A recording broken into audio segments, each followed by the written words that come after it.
लिए जो पीडीए की जरूरत पड़ गई सर? मेरे साथी, पीडीए पहले बना, इंडिया बाद में बना, और उसके बाद मैंने कई मौकों पर कहा कि इंडिया गठबंधन जरूर है, लेकिन हमारी स्ट्रेटेजी पीडीए है और पीडीए ही एनडीए को हराएगा।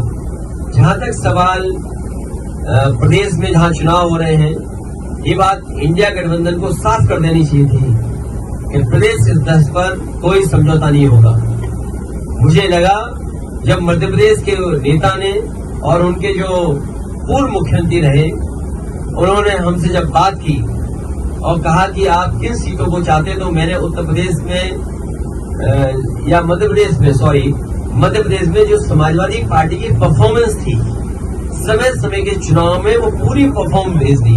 और मैंने उससे कहा कि मध्य प्रदेश में कभी हमारा इस हिस्से से विधायक बन गया, कभी उस हिस्से से विधायक बन गया, और हमारी पार्टी से कई बार कई विधायक बने जो आज दूसरे दल में भी चले गए, कांग्रेस में भी चले गए। और मैंने याद दिलाया कि जिस समय कांग्रेस को समर्थन की जरूरत थी, उसमें सबसे पहले समाजवादी पार्टी के विधायक ने समर्थन किया था और सरकार बनी थी। हम बीजेपी के खिलाफ हैं, और जिस समय भी कांग्रेस के नेताओं से बात हुई, उस समय मैंने कहा कि हम बीजेपी को हराना चाहते हैं, जो हमसे सहयोग लेना चाहो ले लो।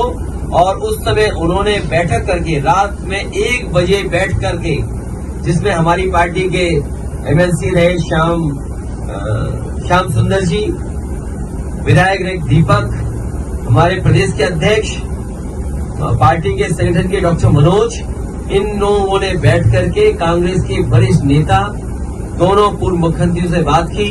उन्होंने रात के 1 बजे जब मीटिंग खत्म हुई, उन्होंने आश्वासन दिया कि 6 सीटें लगभग आपको दी जा सकती हैं, और वो खबर अखबार में भी छपी। मुझे भरोसा हो गया कि 6 नहीं, कम से कम 4 दे देंगे। लेकिन जब सूची आई कांग्रेस की, तो जो हमारा सिटिंग एमएलए है, उस पे भी उन्होंने प्रत्याशी घोषित कर दिया।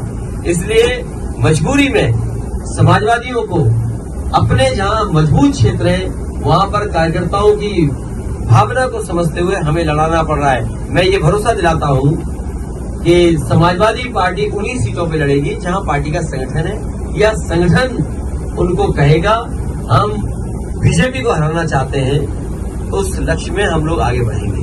और जहां तक सवाल है एक कांग्रेस नेता के बारे में, आजमगढ़ का रिश्ता समाजवादियों से बहुत गहरा है। अगर कोई आजमगढ़ पर टिप्पणी करेगा तो वो लोग भी सुनने के लिए तैयार रहे, या फिर सोच समझ करके बोले। अगर अपने बड़े नेताओं से पूछ करके बोल रहे हैं आप, तो बात अलग है। लेकिन अगर आप आजमगढ़ पर कुछ बोलेंगे, जो इमोशन आजमगढ़ से समाजवादियों का है, हो सकता है कांग्रेस का इमोशन रायबरेली अमेठी में भी वही हो। तो हम लोगों ने कभी टिप्पणी रायबरेली अमेठी पे नहीं की, इसलिए उनको सावधान रहना चाहिए। आजमगढ़ जैसी जगह पर उसी तरह के इमोशन का भाव है, इसलिए टिप्पणी करने से पहले बहुत सोचना चाहिए।